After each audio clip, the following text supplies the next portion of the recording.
अस्सलाम वालेकुम रहमतुल्लाहि व बरकातुहू। दोस्त अहबाब, मैं मुतीउर रहमान अज़ीज़ दिल्ली से इस वक्त हीरा ग्रुप ऑफ कंपनीज़ के ताल्लुक़ से चलने वाली चंद अफवाहों के मद्देनज़र मैं आप लोगों से रूबरू हो रहा हूँ और ये कोशिश कर रहा हूँ कि एक लंबे अरसे तक, जिसको कि मैं तूफ़ान कहा करता हूँ, कि एक बड़े पैमाने पर जो बड़ा तूफ़ान, सैलाबी तूफ़ान चल रहा था जब आलमा डॉक्टर नौहरा शेख साहिबा गिरफ़्तार हुई थी, उस वक्त के ताल्लुक़ से बताना चाहता हूँ कि उस वक्त हीरा ग्रुप ऑफ कंपनीज़ के सरमायाकार घबराए नहीं, कहीं भी जाकर के अपने सर को उन्होंने टकराया नहीं। उन्होंने अपने आप को परेशान होता हुआ और अपने अक़ीदों और ईमान को मुतसलसल होता हुआ देखा नहीं। लेकिन इस वक्त मैं देख रहा हूं कि हीरा ग्रुप ऑफ कंपनीज़ के सरमायाकार, जबकि तमाम मामलात उनके सामने साफ शफाफ पानी की तरह आया हैं, वो इस वक्त घबराए हुए और परेशान होते हुए नज़र आ रहे हैं चंद अफवाहों को लेकर के। कुछ अफवाह तो ऐसे हैं जो दुश्मनों की तरफ से प्री प्लानिंग चलाए जाते हैं ताकि लोगों के दिलों को धड़काया जाए, लोगों को परेशान किया जाए और हीरा ग्रुप ऑफ कंपनीज़ को बदनाम करके उसकी CEO आलमा डॉक्टर नौहरा शेख साहिबा के नाम को ख़राब करने की कोशिश की जाए। दुश्मनों खाइनों की तरफ से ये कोशिश चल रही है। उसी चीज़ में बहुत सारे ऐसे सरमायाकार जो अभी तक हीरा ग्रुप ऑफ कंपनीज़ मुस्लिम माईशत के ताल्लुक़ से दुआएं करते हुए आए हैं, वो भी कहीं ना कहीं परेशान हो जाते हैं। जैसा कि आप लोगों ने सुना होगा इस दरमियान में कि कुछ complainer Heera group of companies के दफ्तर के सामने और उसके ज़िम्मेदारों के घरों के सामने एहतजाज करने की ख़बरों के दरमियान परेशान और इस तरह से सरगर्दा देखे जा रहे हैं। तो मैं आप लोगों को इस ताल्लुक़ से ये बताना चाहता हूँ कि ये वो लोग हैं जो कहीं ना कहीं दुश्मनों के आलाए कार हैं और आल इंडिया मजलिस इत्तेहादुल मुनाफिकीन के कारकुनान हैं, जो कि कहीं ना कहीं जिन्होंने FIR किया है और कंप्लेन करके हीरा ग्रुप ऑफ कंपनीज़ को तोड़ने की और बर्बाद करने की कोशिश अव्वले दिन से करते आए हैं और इस वक्त मज़ीद और चाको चौबंद तरीक़े से एक बड़ी चोट पहुंचाने की कोशिश करके लोगों को वरगलाना चाहते हैं। तो मैं आप लोगों से कहना चाहता हूं कि इस साजिश में, इस तरह की तमाम तरह के अफवाहों में वो लोग बिल्कुल ना आए जो लोग एक बड़े अरसे से दुआएं करते हुए,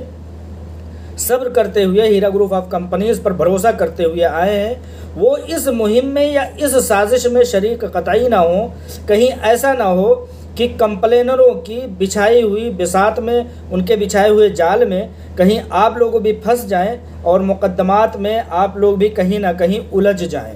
और अगर ऐसा होता है कि किसी तरह से कंप्लेन एक अभी तक सब्र करने वाले शख्स के ख़िलाफ़ होती है, तो कहीं ना कहीं उसका अभी तक का सब्र किया जाना बेकार हो जाता है और एक वो दुआ करके भी, सब्र करके भी और पूरी तरह से साथ खड़ा हो करके भी वो दुश्मनों की साजिशों में और कंप्लेनरों की लाइन में शरीक हो जाएगा। कहीं ना कहीं ऐसा एक इम्कान दिखाई देता है, क्योंकि हैदराबाद में एक समझिए कि अभी लॉकडाउन खुला नहीं है, किसी भी तरह का गैदरिंग अभी वहाँ पर गैर कानूनी है।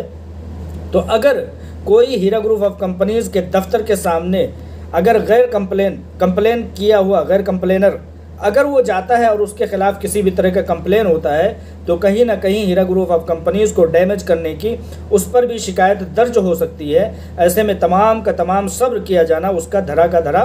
रह जाएगा। इसलिए मैं कहता हूँ कि कंप्लेनरों की साजिशों में आप लोग जो सब्र किए हुए हैं वो कहीं से कहीं तक शामिल ना हो, क्योंकि कंप्लेनरों के लिए दिल्ली अभी बहुत दूर है। उनको बहुत चीज़ों का हिसाब देना है। उनको हिसाब ये देना है कि हीरा ग्रुप ऑफ कंपनीज़ गलत कहाँ से थी, हीरा ग्रुप ऑफ कंपनीज़ कहाँ से गलत तुम्हारे साथ कर रही थी, हीरा ग्रुप ऑफ कंपनीज़ की CEO को गिरफ्तार कराने की साजिश जो की गई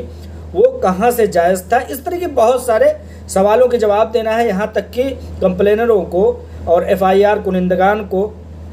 उस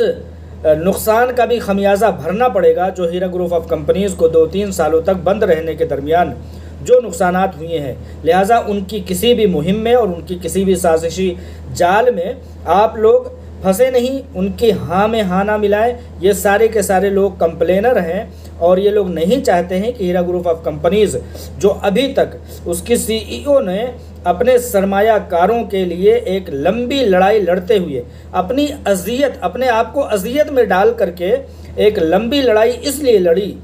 ताकि लोगों की अमानतें उन तक पहुंचाई जा सकें। मैं बताना चाहता हूं कि जब आलमा डॉक्टर नौहरा शेख साहिबा गिरफ्तार थीं, उस वक्त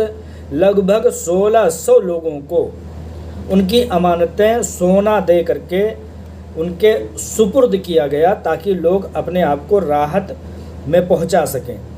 कुछ लोग इस दरमियान में ऐसी अफवाहें फैला रहे हैं कि हीरा ग्रुप ऑफ कंपनीज़ की सीईओ आलमा डॉक्टर नौहरा शेख साहिबा लोगों के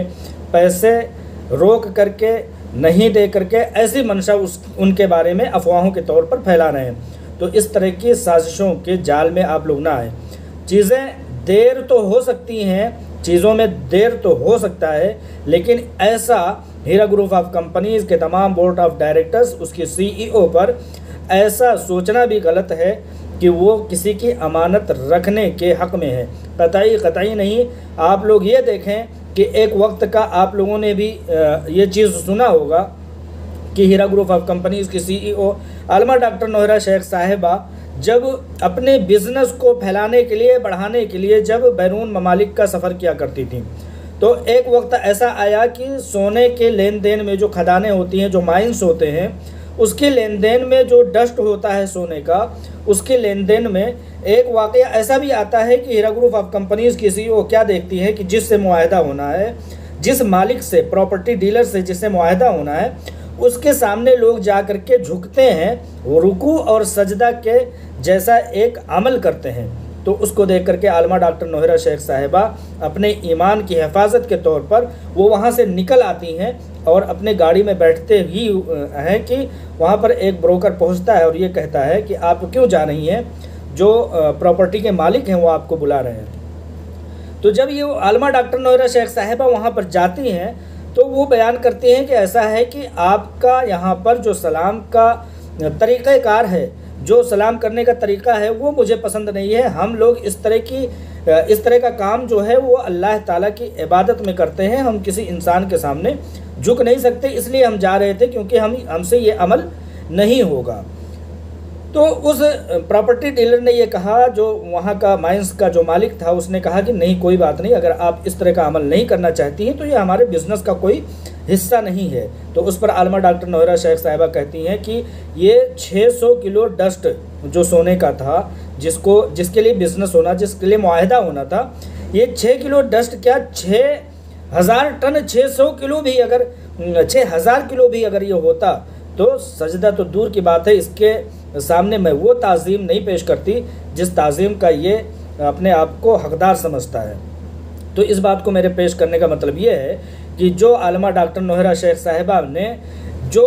गुनाह, जो समझिए कि गलती अकेले में सरसद नहीं की, देखने वाला कोई नहीं था सिवाय रब्बुल आलमीन के, तो वहाँ पर जब उन्होंने ये गलती नहीं की तो आज मंजर आम पर आ करके उनसे ऐसी गलती क्यों कर सरजद हो सकती है कि आप लोगों के पैसे वो रोक करके, वो रख करके अपनी आकबत को, अपनी आखिरत को ख़राब करने का काम क्यों करेंगी। कतई ऐसा सोचना गलत है, ऐसा हरगिज़ न सोचें। देर हो सकती है। एक दावे के मुताबिक, करीबी ज़राए से बातचीत के मुताबिक, जो दावा ये किया जा रहा था कि लोगों के पैसों की अदायगी में, लगभग मुकम्मल अदायगी में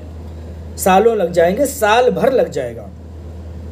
तो अब आलमा डॉक्टर नौहरा शेख साहिबा का दावा यह है कि अब हमारा काम अल्हम्दुलिल्लाह अपनी रफ्तार को पहुंचते हुए इस मियाद को पहुंच चुका है कि जो दावेदारी साल भर की हो रही थी, वो दावेदारी अब हट करके इंशाअल्लाह ताला 6 महीने के अंदर अंदर वो लोगों की अमानतें देने का काम मुकम्मल हो जाएगा। तो अल्हम्दुलिल्लाह जिस तरह से कॉन्फिडेंस आ रहा है हीरा ग्रुप ऑफ कंपनीज़ के ज़िम्मेदारों में, आलमा डॉक्टर नौहरा शेख साहिबा में ख़ास तौर से, उसका हम लोगों को कहीं ना कहीं साथ देना चाहिए। आज भी जिस मियाद पर, जिस मिक़दार में वसाइल दस्तयाब हैं, उस मियाद में लोगों को राहतें पहुंचाई जा रही हैं, लोगों को अमानतें सौंपी जा रही हैं। लिहाजा हम लोगों को भी ये चीज़ समझना चाहिए कि इंटरनेशनल पैमाने पर जो कोरोना वबा फैला हुआ है, हैदराबाद में जो समझिए कि कोरोना की वजह से जो लॉकडाउन है उसकी वजह से जो एक स्लो रफ्तार है उसमें कहीं ना कहीं हम लोगों को भी साथ देना चाहिए, क्योंकि हम जानते हैं कि हमें अब अपना अकेला घर चलाने के लिए इतनी मशक्क़त हो रही है इस कोरोना वबा में। आलमा डॉक्टर नौहरा शेख साहिबा के सामने 1,72,000 अफराद की अमानतों को वापस करने का, उन्हें सौंपने की एक बड़ी जिम्मेदारी आयद है, तो उनके साथ कितने बड़े चैलेंजेस होंगे। और दूसरी बात यह है कि अभी जिन प्रॉपर्टीज़ के ज़रिया से समझिए कि जल्द अज जल्द अमानतें देने की एक समझिए कि एक सहारा है, जो प्रॉपर्टीज़, उन प्रॉपर्टीज़ को बेचने के लिए हाथ अभी खुल नहीं पाए हैं। सुप्रीम कोर्ट ऑफ इंडिया का जो डेट है, अगला समाअत जो है, देखिए प्रॉपर्टीज़ जो हैं वो अभी समझिए कि अटैच हैं, बेचने का मुआहदा हो नहीं पा रहा है, हो नहीं सकता है। सुप्रीम कोर्ट का जो डेट है वो 19 जुलाई लगभग है। तो अभी हमें कम से कम अपनी तरफ से, अगर इतनी मशक्क़तें हमने उठाई हैं, इतनी दुआएं की हैं, इतना सब्र किया है, तो थोड़ा सा और सही। जहाँ तक आलमा डॉक्टर नौहरा शेख साहिबा साल भर का वादा कर रही थी, अब उनका वादा उठ करके आ करके 6 महीने हो गया है। इंशाअल्लाह ताला चीज़ें और कमांड हाथ में आ जाएगा, तो वो वादा, वो दावा समझिए कि आ करके कहीं ना कहीं 3 महीने में हो जाएगा। अभी तक जो वक्त गुजरा उसको हम छोड़ देते हैं, मुसीबतों में, तमाम तरह की साजिशों में, तमाम तरह की चीज़ों को ठीक करने में, डेटा को हाथ में लेने की, तमाम चीज़ें हाथ में लेने की अभी भी साजिशें लोगों की, अभी भी दुश्मनों की, डिपार्टमेंट की, हैदराबादी डिपार्टमेंट की ख़ास तौर से साजिशें अभी थमी नहीं है, उनकी ब्लैकमेलिंग अभी रुकी नहीं है। ऑल इंडिया मजलिस इत्तेहादुल मुफस्सिदीन की जो शरअंगेज़ी थी वो भी अभी पीठ पीछे सुप्रीम कोर्ट ऑफ इंडिया का ऑर्डर आ जाने के बावजूद भी रुका नहीं है। लिहाजा उसके बावजूद आलमा डॉक्टर नौहरा शेख साहिबा जिस तरह से काम कर रही हैं, और काम करने के बाद जो उनका कॉन्फिडेंस लेवल घट रहा है, माशाल्लाह कम समझिए कि बढ़ रहा है कॉन्फिडेंस लेवल, और मियाद जो घट रही है साल भर से, अब वो 6 महीने कर रही हैं, 6 महीने से 4 महीने हो जाए, अल्हम्दुलिल्लाह लायक करे और आप लोगों की अमानतें जल्द से जल्द मिल जाए। लिहाजा परेशान हो करके खुद की तबीयतें ख़राब करने का काम ना करें। मैं ये कहता हूँ कि तमाम सपोर्टर भाई, लोगों को समझाने का काम जो आप लोग एक लंबे अरसे से करते आ रहे हैं वो करते रहें। जब हम लोग हीरा ग्रुप ऑफ कंपनीज़ को, मुस्लिम मायशत को तनहा उस वक्त नहीं छोड़ सके जबकि पूरा सैलाबी तूफ़ान था, थपेड़े थे, साजिशों के FIR किए जा रहे थे, लोगों को उठाए जा रहे थे, लोगों को तलाश किया जा रहा था, मेरे घर के नीचे आकर के हैदराबादी पुलिस आकर के विराजमान थी। उस वक्त जब हम नहीं डरे, तो आज तो अल्हम्दुलिल्लाह फिर भी हम लोग अपने पैरों पर खड़े हैं। CEO अल्हम्दुलिल्लाह बाहर हैं, हमारे लिए ही उन्होंने लड़ाई लड़ी है। और वो लड़ाई क्यों न लड़ती? क्योंकि उनकी प्रॉपर्टीज़, उनकी अमानतें, उनके पास चीज़ों की दस्तयाबी उस रकम से ज़्यादा है जो रकम उन्हें अदा करना है। अगर उन्हें 10 रुपये अदा करना है तो उनके पास रकूम जो है वो 50 रुपये, 60 रुपये, 70 रुपये है। लिहाजा इसी चीज़ को उन्होंने सुप्रीम कोर्ट में कहा है कि मैं, मेरी अमानत, मेरे लोगों की अमानतें जो है वो मैं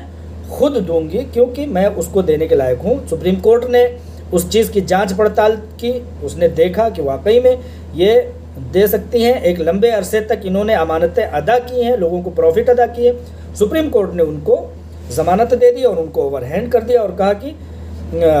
आप कीजिए इस काम को। तो लिहाजा उसी काम में वो लगी हुई हैं, किसी भी तरह की साजिश का आप लोग शिकार ना हो। जो लोग भी धरने, प्रदर्शन और यहाँ वहाँ आने जाने की बातें कर रहे हैं वो लोग साजिशकार हैं, MIM के आलयकार हैं, वो लोग कंप्लेनर हैं। उनकी लड़ाई अभी बहुत लंबी है, उनको बहुत जवाब देना है, बहुत लंबे अरसे तक उनको इस बात की लड़ाई लड़नी है कि उन्होंने सज़ा हीरा ग्रुप ऑफ कंपनीज़ के लोगों को, इन्वेस्टरों को और ख़ुसूसन इसके CEO को दिलाया तो किस बिहाफ पर। कानून उनके लिए था तो कानून मेरे लिए भी है, कानून उस शख्स के लिए भी है जो हिंदुस्तान के झुग्गी झोपड़ी में भी रहता है, उस शख्स के लिए भी है जो वज़ीर आज़म और सदर जमहूरिया की कुर्सी पर विराजमान है, कानून उसके लिए भी है। तो लिहाजा तुमने कैद कराया, तुमने कंपनी को बंद करवाया, तुमने कंपनी को नुकसान कराया, तुम लोगों ने, कंप्लेनरों ने डैमेज करने की कोशिश की, तो कानून हमारे लिए भी है। हम भी तुम्हारे खिलाफ इस बात की गुहार लगाएंगे अदालतों से कि इन्होंने सज़ा क्यों दिलवाई, डैमेज क्यों किया, कंपनी को बंद क्यों कराया, इसमें नुकसान जो हुए हैं उसको भरने का की तलाफ़ी करने का ज़िम्मेदार कौन है। इन चीज़ों के साथ मैं अपनी बात को ख़त्म करता हूँ। मुतमईन रहिए, खुश रहिए, अपनी तंदुरुस्ती का ध्यान दीजिए और किसी भी तरह से परेशान होकर के अपने ब्लड प्रेशर को मत बढ़ा लीजिए। आप लोग दुआओं से अल्लाह रब्बुल आलमीन की बारगाह में मदद तलब कीजिए। इंशाअल्लाह ताला यहाँ तक आप लोगों की दुआओं की बदौलत हम लोग पहुँचे हैं, तो मज़ीद और आप लोगों की दुआओं से अल्लाह तबारक व तआला हमें सुरखुरू इनायत फरमाएगा। अस्सलामु अलैकुम व रहमतुल्लाहि व बरकातुहू।